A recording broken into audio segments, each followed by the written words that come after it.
for returning to our third installment of the Pretty in Pain podcast. I am your host, Mrs. Q, and today, without further ado, I am going to be introducing you to Shelley Riley. Shelley just happens to be my sister.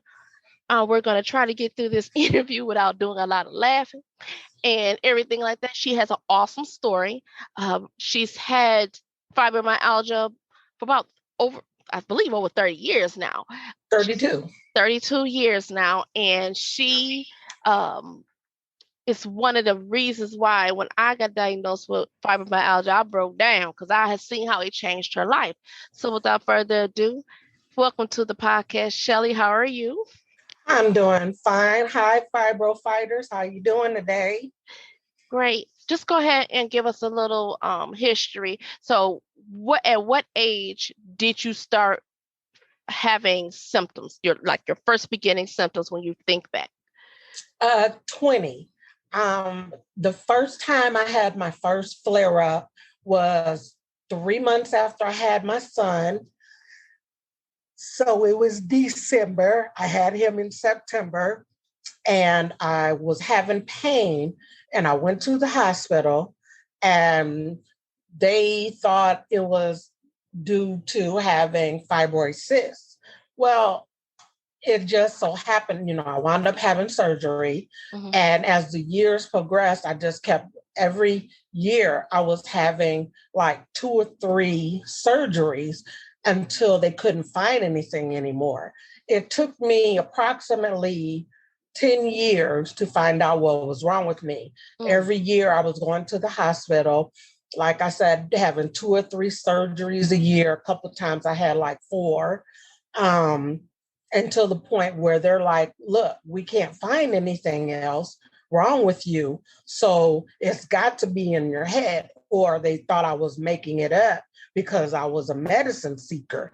And I'm like, no, I don't necessarily want pain meds. I want the pain to stop. Right. I'm having pain. I don't know where it's coming from. I can't get rid of it no matter what I take, what I do, who I see, how many surgeries you do. I'm having pain all the time. And it caused me to be bedridden a lot. Mm-hmm. I lost quite a few jobs because of it, because I would start working. I think I'd be okay. Then I'd wind up having flare-ups, start missing work. So then I'm out of a job. So I saw hundreds of doctors, and it was just debilitating to me. And I was frustrated. I was crying a lot, which brought on depression. I just couldn't function. Mm-hmm. And I was tired of being in pain all the time. And so finally, when I turned 30, they finally said, we're going to send you to U of M. This is after seeing psychologists, psychiatrists, for my mental health and all this kind of stuff. Mm-hmm. They sent me to U of M. And my very first visit to U of M, they were like, we know what you have. And I was like, what do I have? And they said, you have what we call myofascial pain syndrome and fibromyalgia. Mm. And I remember I broke down crying. Because I had gone so many years with certain doctors telling me they thought I was crazy. It was in my head. I was making it up. And I was so happy. I'll never forget. I was so happy to finally know that I had something and that I really wasn't making it up in my head, that I was excited. But then I was like, okay, well, what is it? And mm-hmm. They were like, it's a chronic pain syndrome. Mm-hmm. There is no cure. And at that time, they told me I was the 11th person to be diagnosed at that hospital. At U of M, okay. At U of M. I was the 11th person. They said it's Wait a minute, to back up, not to cut you off, I do apologize for cutting you off, but when they told you that it was all in your head, did you get to a point where you thought, well, maybe it is all in my head, and start taking mental health medication?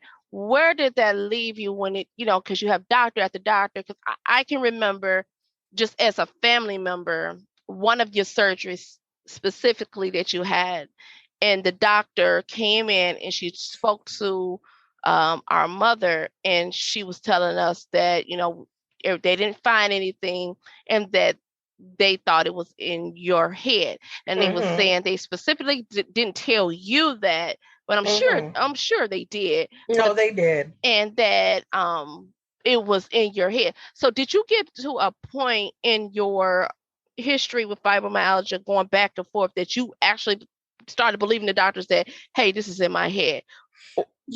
Honestly, I did. I was having so much pain at Mhm, the time, and they were telling me they couldn't find anything else. mhm, We don't know everything. All of our tests are coming back negative. So this has got to be psychosomatic. And I'm like, okay, I know it's not in my head. I know I'm having pain, but am I making it up? Am I doing this to myself? And I really did at one point think I was going crazy mhm, because I really didn't know what was going on with me. And I did have several doctors tell me they thought it was in my head, that I was making it up just so I could get pain medication. And I'm like, no, that's not it. I'm having pain. I cannot get out of the bed. I couldn't function. I really could not function. And it was very lonely because people are looking at you like, okay, well, here she go again saying she in pain. you mhm. know what's wrong with you? You got to get up, you got to fight it. It's hard to fight when you can't move. Right. you know um when you really, I mean, it's to the point. There were times when I was in so much pain, it felt like my toenails hurt, the Mhm, hair on my head hurt, my fingernails hurt, mhm, breathing hurt. It was just awful. And during this whole time, my son was seeing me go through this, and it was hard for me to know that he was seeing me like this, but there was really nothing I could do about it. And so my family saw me suffer. Well, mhm. y'all saw me suffer for years. And then, when I got to U of M and they told me what I had, I was so excited. But then they laid the bomb on me. Well, look, there's no cure. Mm, We don't know what causes it. There's mhm, no cure. You're going to have to live with this, and we're going to work with you. But you're going to have to get used to a certain level of pain that you'll be able to manage mm, and work with mm, on a daily basis. And I thought they were crazy because I was like, a certain level of pain, I can't do this mm. for the rest of my life. Yeah. And it didn't dawn on me. And I started working with them at U of M. Um, I was seeing a psychiatrist, and they helped me. I mind you, I've gone through chiropractors, massage therapy, physical therapy. I did it all. Um, and they finally wound up getting, I guess you could say, getting me to the point where I was able to function on a maybe a level 7 every day. Mhm. That's my normal. Okay. And I just happened to look up one day when I was like 40, and I'm like, hey, I'm having pain, but okay, I can work with this. Mhm.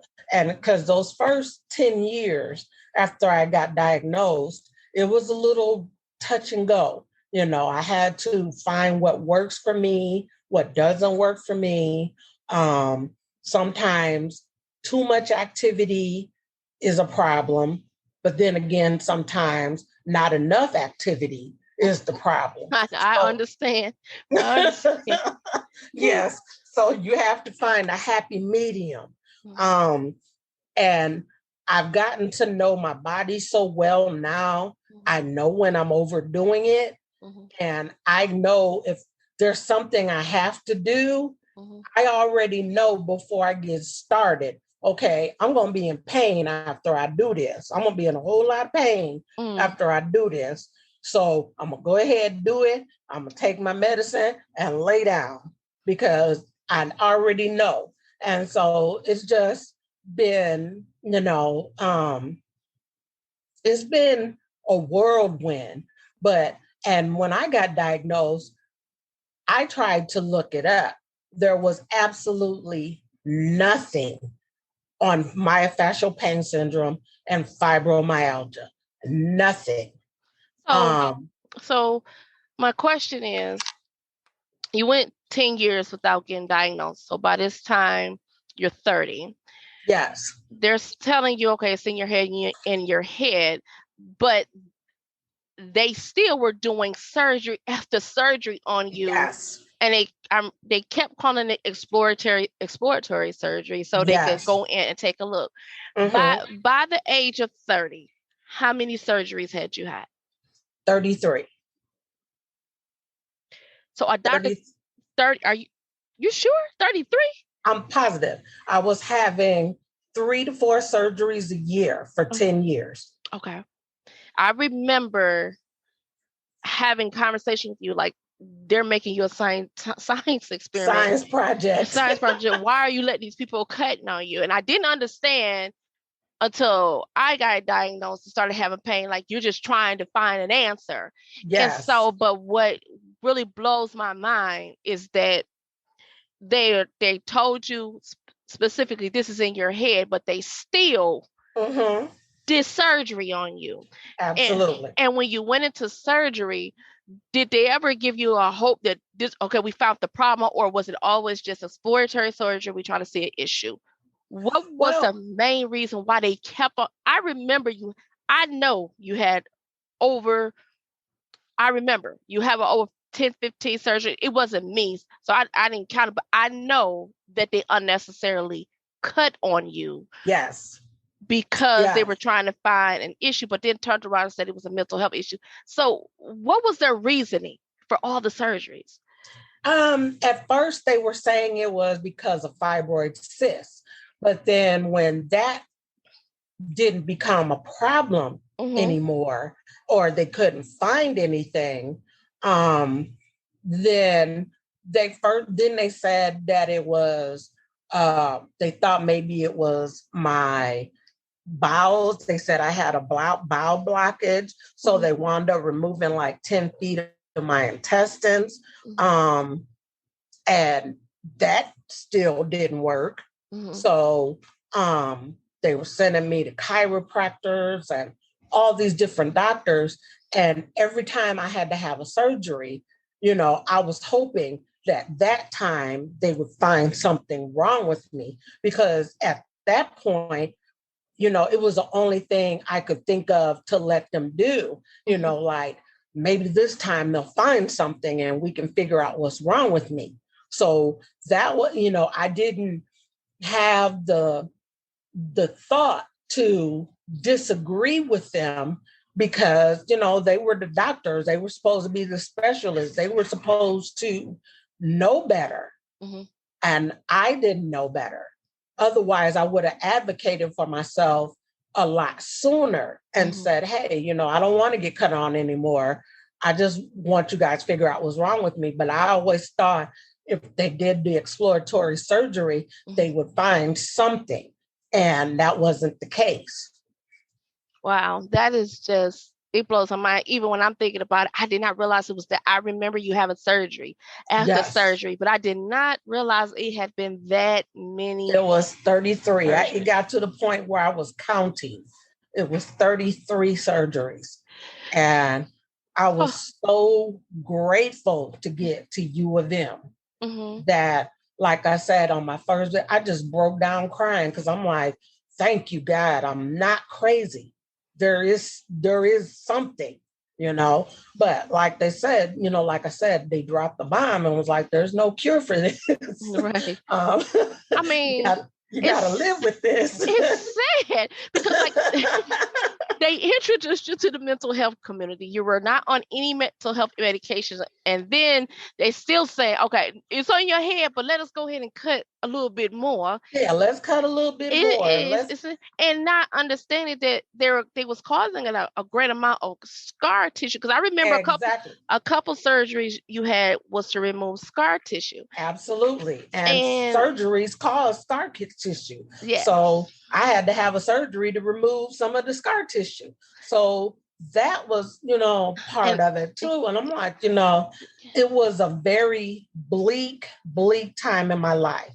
It really was. It was so depressing. Yes, it brought on, it introduced me to the mental health community because I was very depressed.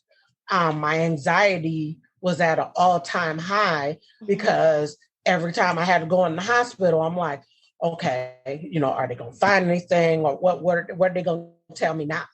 And there were times when I literally thought I was going to die. I'm like, if I don't make it out of this surgery, what's going to happen to my son? I can't live like this. But, there is a way to live with it. You just have to find what works for you, what doesn't. And also having positive people around you is a definite plus. If you have people around you that don't understand what you're going through, then you need to remove those people from your life because they're going to make you miserable. Yeah. And that's going to cause a flare up in itself.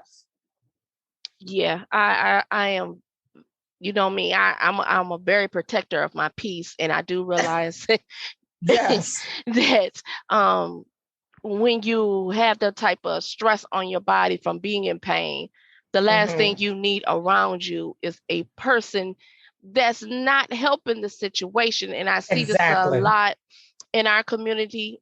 I know I see you go through it, with different boyfriends and things like that. So when it comes to stress and trauma, now they're seeing a lot, and they're starting to say that fibromyalgia and PTSD and trauma goes hand in hand. Yes. Okay. I do have PTSD. Right. I do know you have PTSD from surgery and other things that have happened in your life. Do you think that also kind of triggered a lot of stress in your body that caused you to have flare-ups? Or do you just think that, hey, my body's just one of those bodies that's very ultra sensitive to pain, and, this is just what it is? What's your take on that? I would have to say both. Okay. I don't handle stress very well. So any stressful situation is going to send my body into overdrive. Also, my body is very sensitive to a lot of things.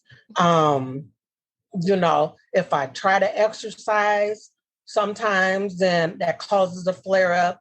But if I don't exercise, that causes a flare up. So it just gets to a point where, where you can really just learn to live with it.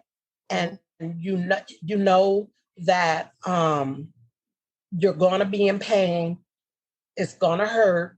I wake up in pain every day.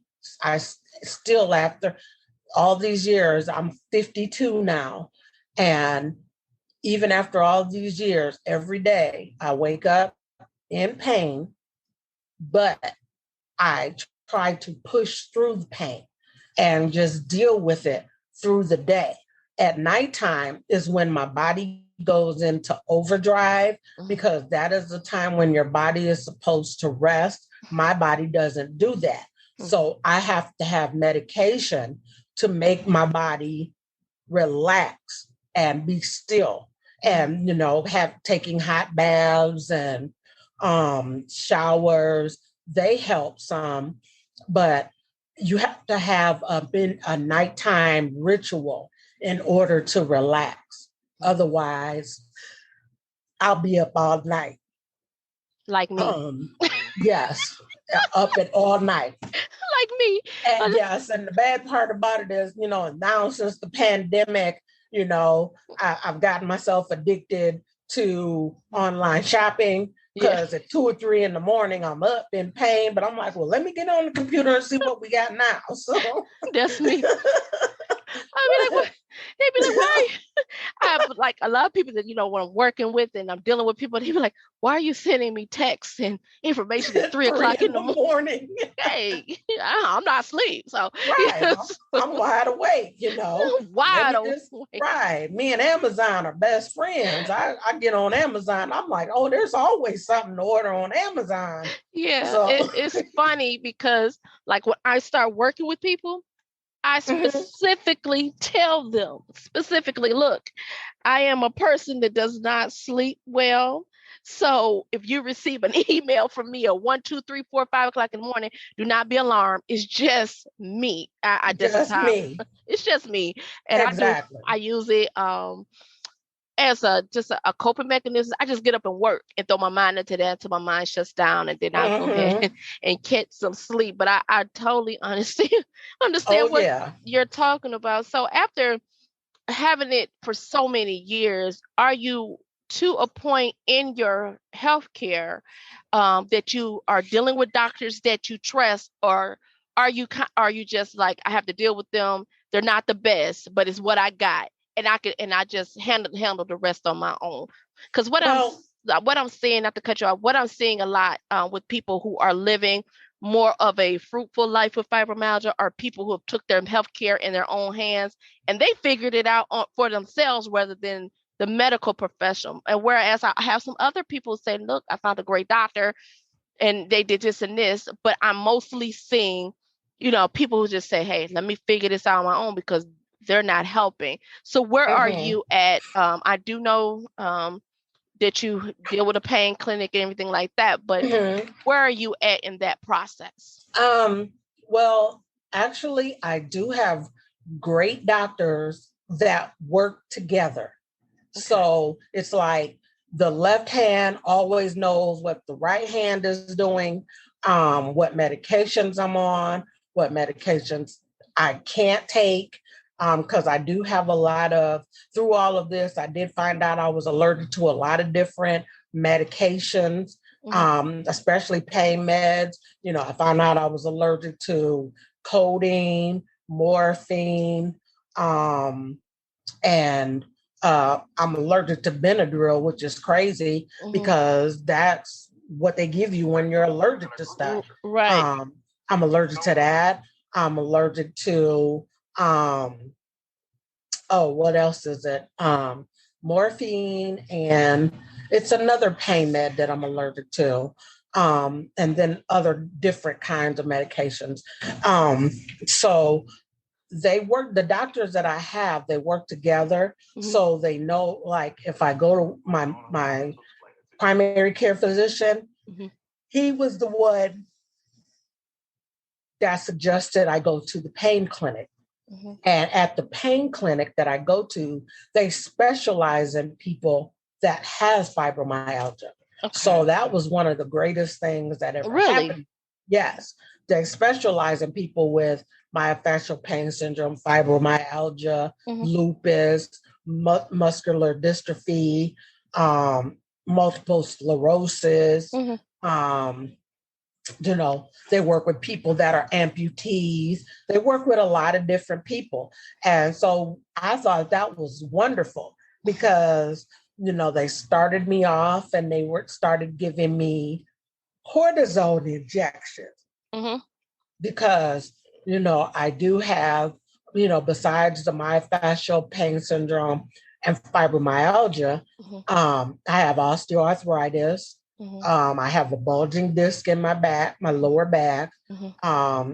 a pinched sciatic nerve, Hmm. and also I have osteoarthritis in my shoulders and my neck. Hmm. So that gotten worse over the years. And then what I found lately is that it has gotten worse in my knees.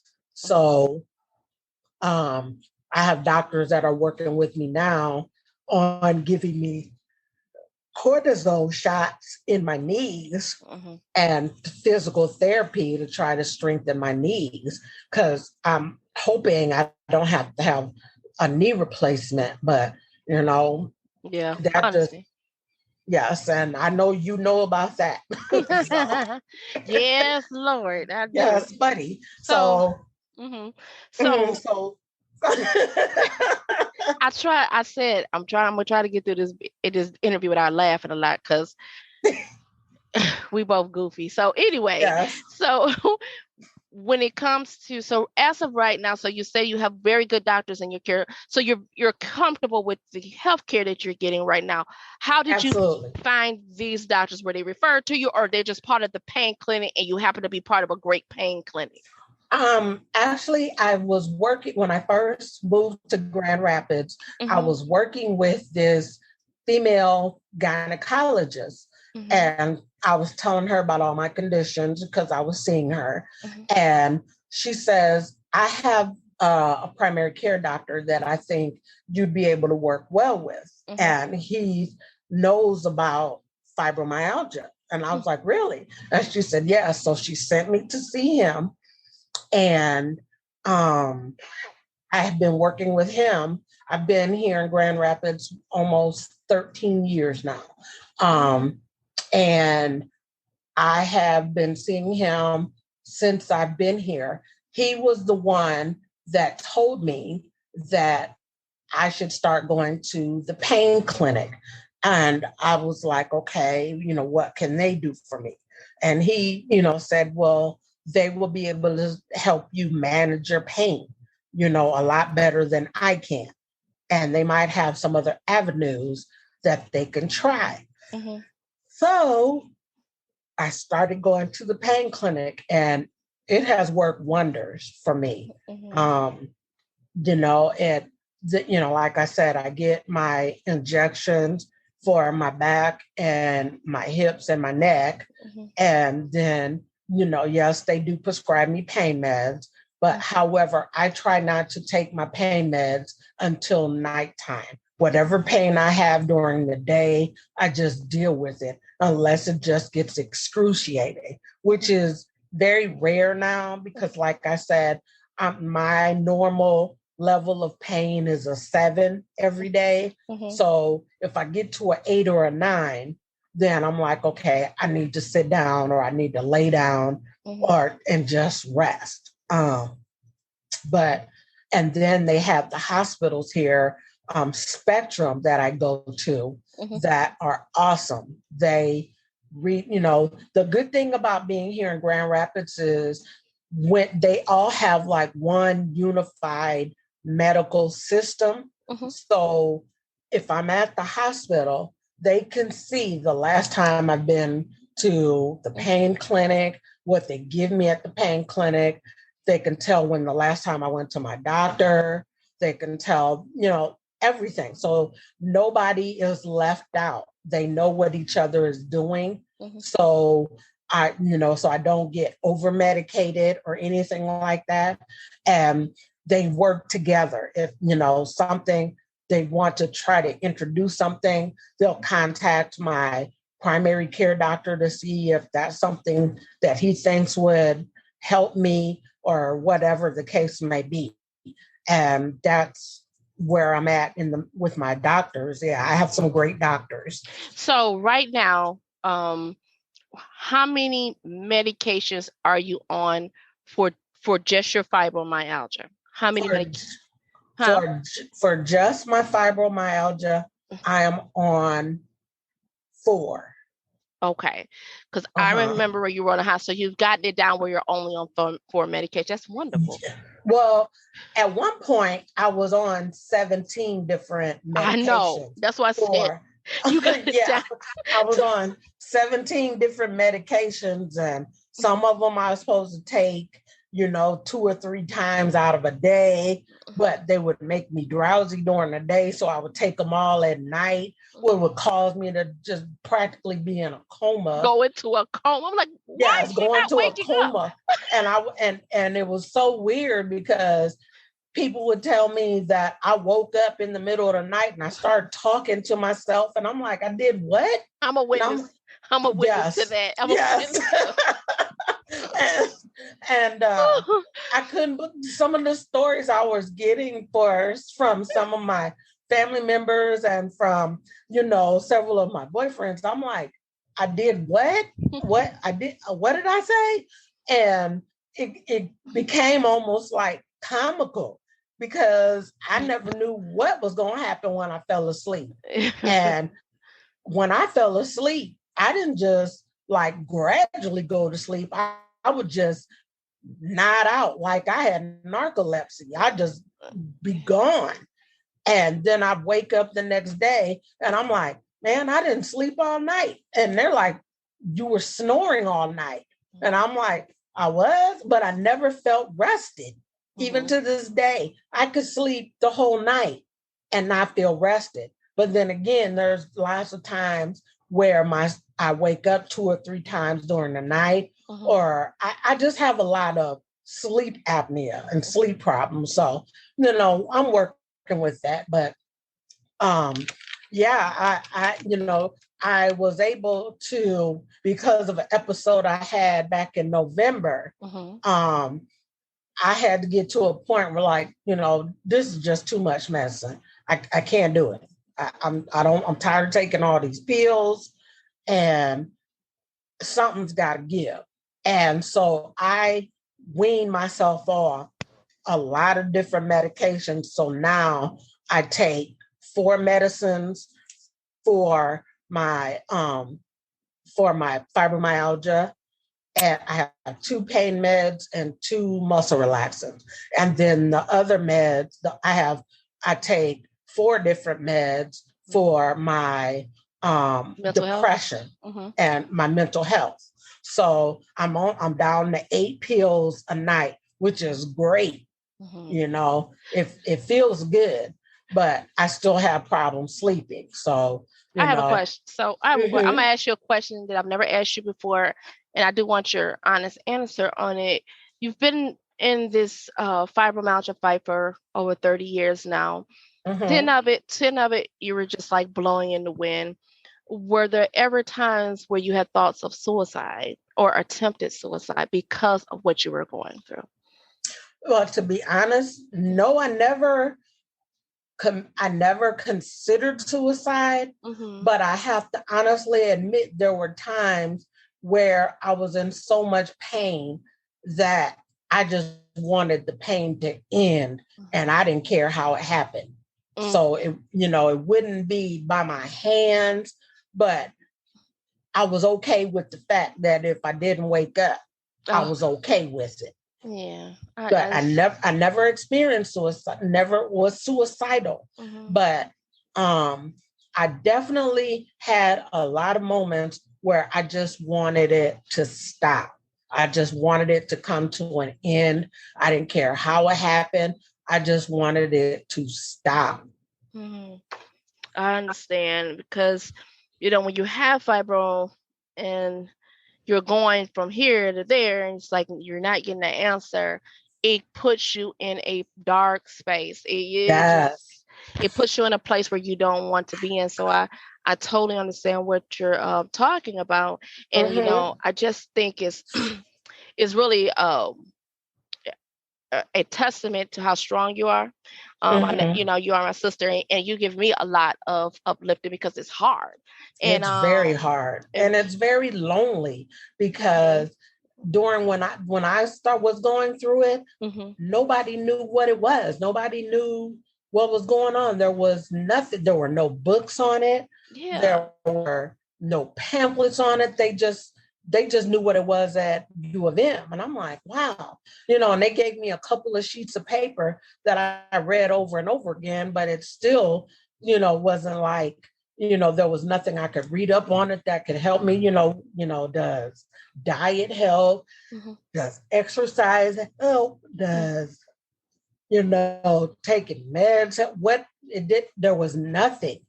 And I'll never forget, I'll say 5 years after I was diagnosed, I went on vacation with my family to Virginia. And we went to the mall, and we went to this bookstore, and I saw this book that said fibromyalgia on the back of it. and I grabbed it and I bought that book. That was the first time I'd ever seen anything written about fibromyalgia. And I still have that book to this day. And it's still relatable. And it gave me so much joy to have that book. I'm like, finally, somebody knows about this. And then over the past 15, 20 years, it's like now every third or fourth person has either myofascial pain syndrome or fibromyalgia. And, I was denied disability for like 8 or 9 years because they didn't recognize fibromyalgia as a debilitating disorder. Yeah, I remember. And I finally was able to win my disability and at least have some sort of income because they finally started recognizing it. And I'm like, I'm not happy that other people have it, but I was like, great, now there's people that understand. I have a question. Now, you were, after about close to 10 years, you were able to get your Social Security disability.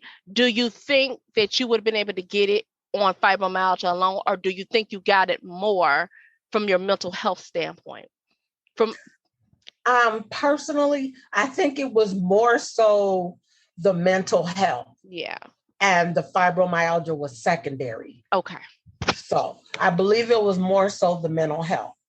Even though they listed it under my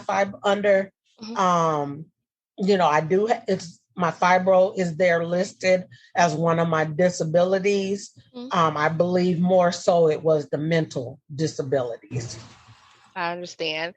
So you got 33 years in the game. So sound like a rap career. So what is at this point, you've seen a lot, you've been through a lot. What is your takeaways? What made you just get up and say, I better start living because life is passing me by. I'm gonna be sick, kind of like I am. I'm gonna be sick some days, but I better get out. What was your turning point? I just got to a point where I was like, you know what? I'm gonna be in pain. I gotta live. I gotta get out and do things. Because I'm actually a homebody. I don't really like going out. So the pandemic wasn't anything to me because I like being at home. I like to make my home as comfortable as possible so I don't have to go anywhere. But that's not good too either because sooner or later the walls start closing in. Yeah. So, I have to get out and do things, even if it just go for a walk, just to see nature or whatever is out there.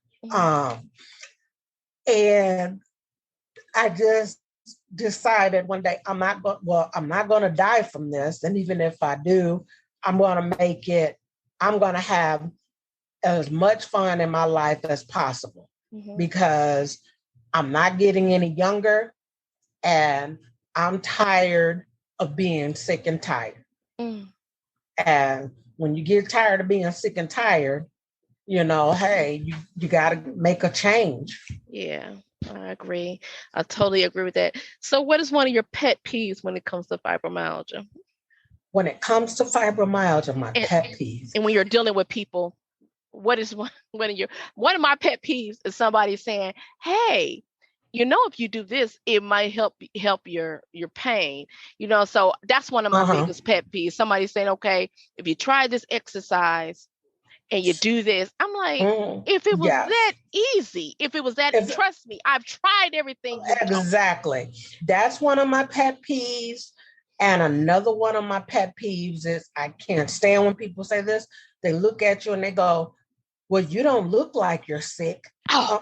I have a meltdown. I just absolutely lose control. Okay, well, what am I supposed to look like? I don't get it. I don't understand. Right. People. That's one of my I biggest. actually, I do walk with a walker Mm-hmm, because of some of my disabilities. mm-hmm, And I'm trying to get to the point where I don't have to use that.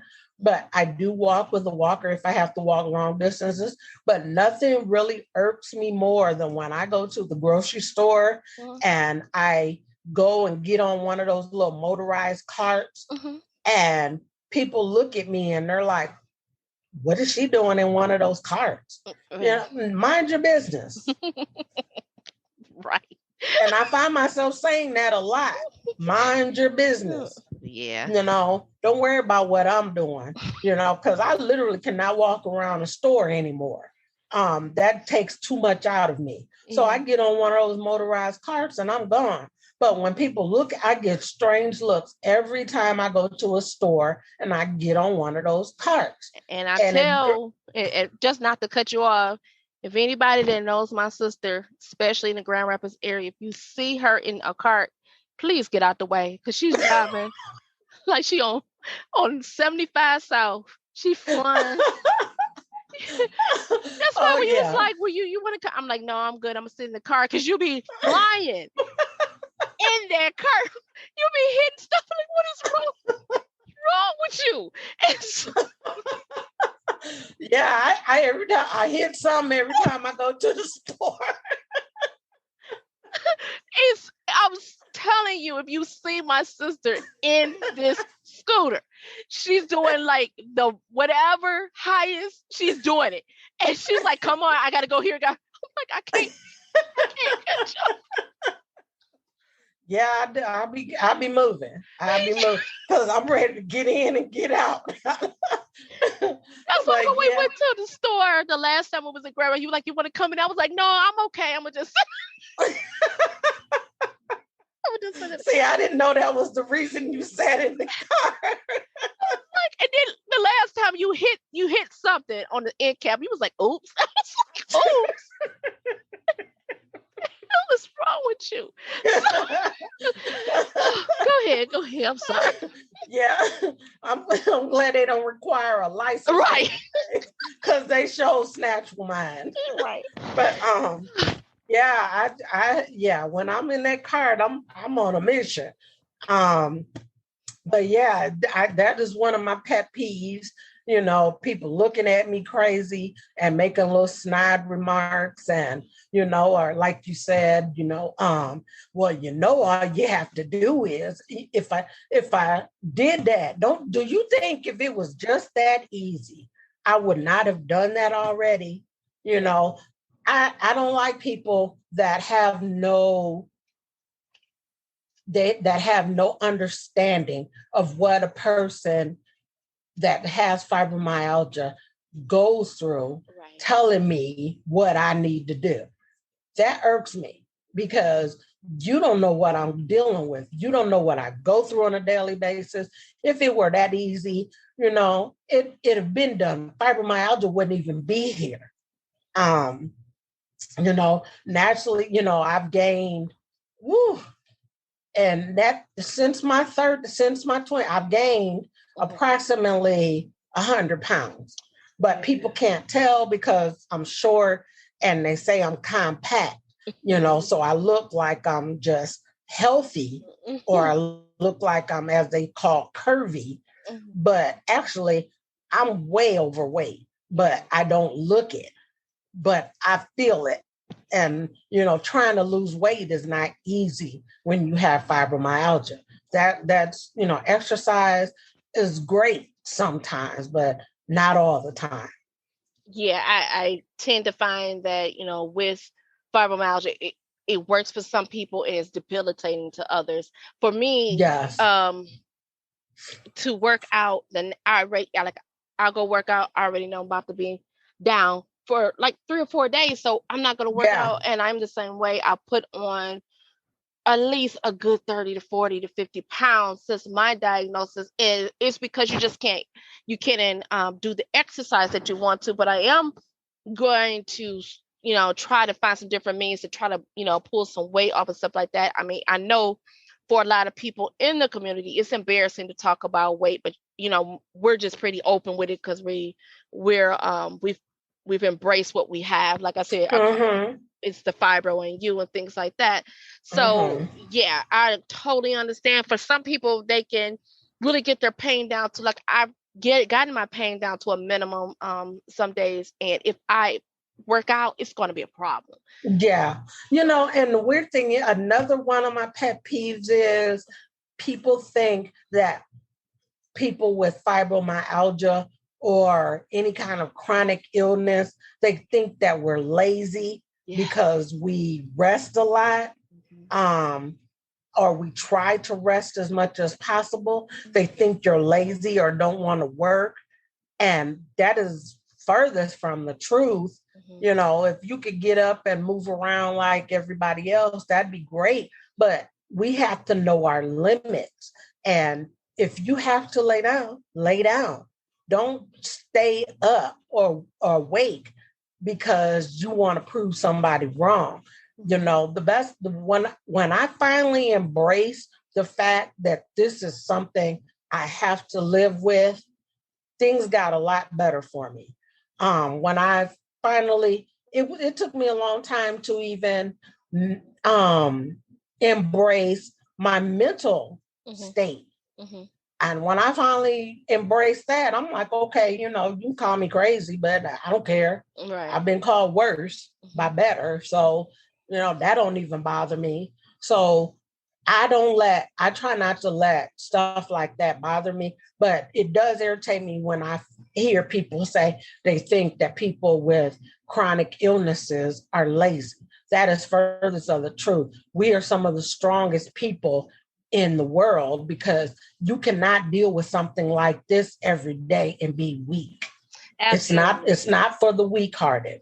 Absolutely. And I look at, when I hear those type of stories, even some of the people that I speak to, doctors have said that to people in front of their husbands and wives, and they don't understand what you're doing and the impact that you're having on the family unit when you're telling a patient in front of their spouse that, this is not really a real illness and that you're just being lazy and that you can get through this. It causes problems in the family unit. And yes, it does. And for a person, it's hard enough, especially we have a lot of men in the community that don't even say anything because they're embarrassed about it, because fibromyalgia is seen as a sign of weakness. And it's not. And when I tell people, you're one of the strongest people walking, because the average person cannot walk around with a pain level at 6, 7, 8 every day. Exactly. And I get a lot done. And I know you get a lot done. And yes, we do have our days. But that is, to me, one of the biggest tragedies in our community, because you have a lot of people who don't get the support from their family that they should be getting, because we have a physician, or we have someone that thinks that you're just being lazy. I read up on it. It's not, or the doctor saying, well, this is not even a real diagnosis. So I think it's one of the biggest travesties in our community. So I'm so glad you brought that up, because that just grinds me. It grinds into that burns me. Yeah, so I do understand, but so is there what is your advice before we end this interview to anyone that has just got diagnosed or in the middle of it and still kind of going through all the medical and stuff like that? What is your advice as a person who's had fibromyalgia for over 30 years? What is your advice to them? My advice to them is, number one, research and learn about your illness as much as possible. Also, know that you are not alone, that there are a lot of us out there just like you. So you don't have to go through this by yourself. And it's sites like Freddie J's Fibromyalgia Fighters that I'm grateful, because I can talk to other women that are going through the same thing, or men that are going through the same thing that I'm going through, and they understand. There's nothing like someone that can understand what you're going through. Yeah. So just know that it is not the death sentence to your life that we once thought it was. You can live with it and you can have a fulfilling life with it. Absolutely. Well, thank you so much, Sister Dear, for You're coming. welcome, Sister Dear. For coming and blessing my podcast today. I just had to get a nail down an interview with you because you and a couple other people, quite a few. It just boggles my mind that you've had fibromyalgia this long, and you're still here. You're still fighting. And thank you so much for coming today. You're welcome. All right. Well, you have a great day. You too. We'll be back after this. After I speak with Miss Shelley for a minute. Oh, thank you. You have a good day. And thank you, everyone, for listening. Goodbye, everyone. Okay. Thank you for coming today for this episode 3 of our podcast with Shelley Riley. Okay, so let's talk about it. She is my sister, but I'd asked her questions that I had no knowledge of and things like that. And I just wanted to get clarification on what reason why I thought this interview was so paramount, because we have individuals that are in our community that went through unnecessary pain because no one's talked to them about fibromyalgia. No one educated them. The doctors weren't even educated themselves. And then when they realized that they couldn't find, there was no positive tests and things like that, they still continued to cut on her. They introduced her into the mental health community, and they still did not provide her an answer. I remember when she got diagnosed, and it was just like a relief because I watched her just kind of tumbling in the wind, for a long period of time. I myself did not realize she had had that many surgeries. And to have that many surgeries and not have an answer to your what's going on with you, that should never happen. And that's why I am a big advocate of taking control of your medical, because I never want to go through like what my sister went through or Miss Shelley Riley went through, because you have so much faith in the medical system that you do not question. So I just see this, and I've seen this, and just not in her case, in a lot of cases where people are just, okay, the doctor told me to do this, and they never second guess at a chance. And then it gets them to a place where now you have other issues. Her story is also unique to me as well, is because we've known about fibromyalgia since the 70s. They have documentation that it was going on even before that. It had its formal name in, I believe, 82 of fibromyalgia. They changed it to fibromyalgia. But nobody has taken the time to do the research.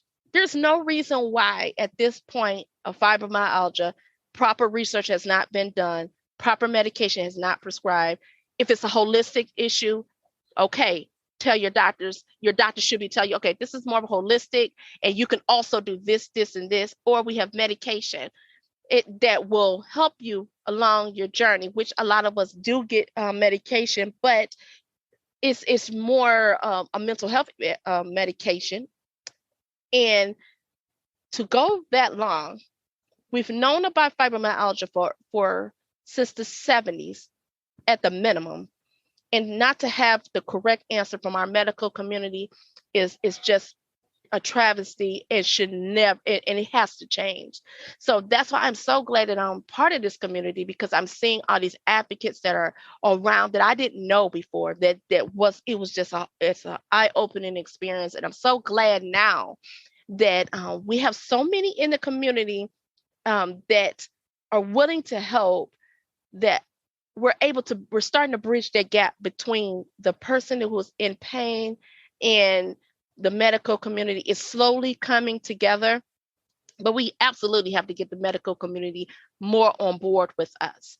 And that brings Congress and a whole bunch of funding that we properly need for this illness. So chronic illness is not a death sentence, but it definitely changes your life. But I always want you to remember that you still have a lot of life to give, And although you're in a dark space now, try to start embracing it and finding ways for you to keep going in spite of your chronic illness. I thank you for listening. Thank you for listening today. And as always, at Pretty in Pain podcast, we are so thankful for you for the support that we're getting. I am surprised and over the moon at the support that I'm getting for my podcast. Um, I am just I was like in tears last night when I saw how many people were tuning in and supporting. So I'm glad that I'm here and we have some awesome interviews coming up, as I always have told you. And thank you for listening today. You enjoy the rest of your day. And this is Pretty in Pain Podcast, Mrs. Q. Enjoy the rest of your day.